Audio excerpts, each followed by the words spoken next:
मेरे प्यारे बच्चों, अब हम उषा पाठ को लेंगे। शमशेर बहादुर जी की कविता है उषा। कविता है, आतुकांत है, मुक्तक छंद है, ये शब्दों के नए नए उपमान हैं, बिंबात्मक कविताएं हैं। ये सब आपको एक कॉमन चीज़ें हैं जो कि कविता में आपको ध्यान रखना पड़ेगा इन शब्दों का, कि इसमें प्रकृति की सुंदरता का वर्णन किया गया है। भोर, जब कि सूर्य उदय होने से पहले की जो स्थिति होती है भोर, उषा काल जब कि लालिमा फैल जाती है और सूर्य निकलने का समय होता है, तो उस समय आसमान कितना सुंदर दिख रहा है, उसके लिए बहुत नूतन नए नए उपमान कवि ने लिए हैं यहाँ पर। और मैं पूरी कविता को एक साथ ही बताना चाहूँगी, क्योंकि इसमें भोर के नभ को किन किन उपमानों के माध्यम से कवि ने व्यक्त किया है। भोर के आसमान को किन किन उपमानों के माध्यम से कवि ने व्यक्त किया है, ये इसका मुख्य क्वेश्चन है और यही इसका शिल्प सौंदर्य है। और उसी के माध्यम से इसका भावार्थ भी स्पष्ट हो जाता है। प्रात नभ था बहुत नीला, शंख जैसे भोर का नभ, राख से लीपा हुआ चौका अभी गीला पड़ा है। थोड़ा सा नए प्रयोग हैं, तो अब देखिए कवि कह रहा है सूर्य उदय होने से पहले आसमान कैसा है, नीला है, तो उसकी तुलना किससे की गई है, शंख से। शंख जैसा सुंदर दिखाई दे रहा है, और जो उसमें नीला है, गहरा और थोड़ा सा नमी है, तो ऐसा लगता है कि राख से लीपा हुआ चौका। आज तो टाइल्स का ज़माना है, पर पूर्व में जो चौके हुआ करते थे, मिट्टी के मकान होते थे, तो चौकों में राख से लीपा जाता था। जब चूल्हे हुआ करते थे उस समय का प्रयोग है ये। स्लेट काली सिल पर जरा से लाल केसर से कि जैसे धुल गई हो। ऐसा लगता है जैसे कि राख से लिपा हुआ चौका हो। दूसरी उपमा दी, ऐसा लगता है जैसे कि सूर्य उदय के समय आसमान जो है वो लग रहा है जैसे कि सिल है, और सिल पर किसी ने लाल रंग की केसर घिसी है और उसमें पानी छितरा दिया है, तो वो चारों तरफ वो लालिमा फैल गई है। तो पहला हो गया राख से लिपा हुआ चौका। दूसरा कैसा हो गया, बहुत काली सिल जरा से लाल केसर से कि जैसे धुल गई हो, जैसे कि सिल पर किसी ने केसर मल दिया हो। अब तीसरी, स्लेट पर या लाल खड़िया चाक मल दी हो किसी ने। और तीसरी उपमा दी गई है कि स्लेट क्या है, आसमान है, और यहाँ पर जो बहुत काली सिल क्या है, आसमान है, उस पर लाल केसर जो लालिमा फैली हुई है। ऐसे ही स्लेट पर लाल खड़िया क्या है, लाल प्रकाश जो फैला हुआ है। स्लेट क्या है, आसमान है, ऐसा लगता मल दिया हो। सूर्य उदय से पूर्व का जैसा आसमान दिखाई देता है, उसका सुंदर वर्णन किया गया है। आगे मानविक अलंकार, ऊपर यहाँ उपमा अलंकार भी है और उत्प्रेक्षा अलंकार भी है, और शब्दों के बड़े नए प्रयोग हैं।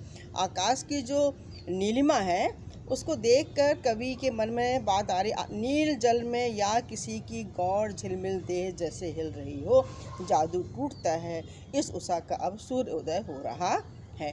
उषा की लालिमा है, उस लालिमा में सूर्य निकल रहा है, तो एकदम पहले लाल होता है, फिर एकदम सफ़ेद हो जाता है। तो नीले आसमान में जो सफ़ेद चमकता हुआ झिलमिलाता हुआ जो सूर्य है, उसको कहा गया है जैसे किसी की नीली देह है। और नीला आसमान क्या है, जैसे झील है। अब ये कवि की अपनी सोच है, नए प्रयोग हैं। जैसे कि झील में किसी की गोरी गोरी देह जो है, शरीर झिलमिल हो रहा हो, उसी प्रकार से आसमान नीले जल जैसा है, और उसमें सूर्य जैसे श्वेत वर्णी सूर्य जो है किसी की गोरी देह है, गौर वर्णी शरीर है जो उसमें से निकल रहा है। इस तरह से जो प्रातःकालीन सूर्य उदय होने से पहले का जो सूर्य होता है उषा काल का, वो क्या सुंदर दिखाई देता है, उसका चित्रण इसमें हुआ है। और जैसे ही सूर्य स्पष्ट दिखाई देने लगता है, उसका प्रकाश फैल जाता है, तो वो जो एक जादू होता है, एक आकर्षण होता है भोर का, वो ख़त्म हो जाता है। सूर्य उदय हो रहा है, जादू कौन सा है, ऐसा जादू मतलब सम्मोहन, आकर्षण। सूर्य उदय होने से पहले का जो आसमान है उसमें एक आकर्षण है, एक सम्मोहन है, वो जादू टूट जाता है, और सूर्य उदय होने पर वो सामान्य स्थिति में प्रकाश चारों तरफ बिखर जाते हैं। तो भोर उसी के समय आसमान के जो पल पल परिवर्तित रूप है ना, कि पहले नीला नीला है, पूरा सूर्योदय होने वाला है, फिर राख से लिपा हुआ चौका जैसा है, फिर लगता है कि सिर पर किसी ने केसर बिखर दी है, फिर लगता है किसी ने लाल खड़िया घिस दी है, फिर लाल सूर्य निकल रहा है, फिर उसमें नीलापन सुनहरापन आ रहा है, फिर वो गौर वर्णी हो रहा है।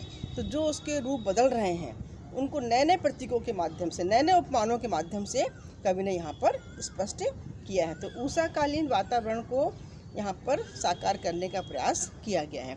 उपमा अलंकार है, उत्प्रेक्षा अलंकार है और मानविक अलंकार, तीनों अलंकार इसके अंतर्गत हैं। अब राख से लिपा हुआ चौका उसके आसमान की पवित्रता का प्रतीक है। आपके क्वेश्चन है जो नीचे, बहुत काली सिल जरा से लाल कैसे से धुल गई है, जैसे आसमान की निर्मलता का प्रतीक है वो। और स्लेट पर खड़िया मलदी हो, इसमें भी नए उपमान हैं। कवि की अपनी नई सोच है उस सुंदरता को व्यक्त करने के लिए। तो मुक्तक छंद है, पूरी कविता में उपमा अलंकार है, उत्प्रेक्षा अलंकार है और मानविक अलंकार नीचे की पंक्तियों में है। तो मैंने इसको आपको समझाया। प्यारे बच्चों, यदि आपको अच्छा लगा है तो इसको लाइक करें, सब्सक्राइब करें और शेयर करें। मेरे प्यारे बच्चों, बुक रखेंगे तभी आपको समझ में आएगा। अब मैंने इसका काव्य सौंदर्य भी लिखा था, क्योंकि ये कौन कौन से उपमान है ये क्वेश्चन आता है इसमें से। ऐसा काव्य सौंदर्य भी पूछते हैं, काव्य सौंदर्य के दृष्टिकोण से भी ये पार्ट जो है इम्पोर्टेंट है।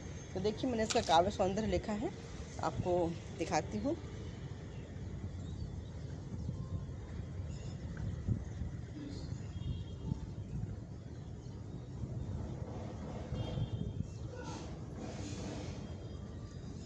ये पूरा शमशेर बहादुर जी का पार्ट मैंने आपको समझाया, और बुक के साथ पढ़ेंगे तो आपको अच्छी तरह समझ में आएगा।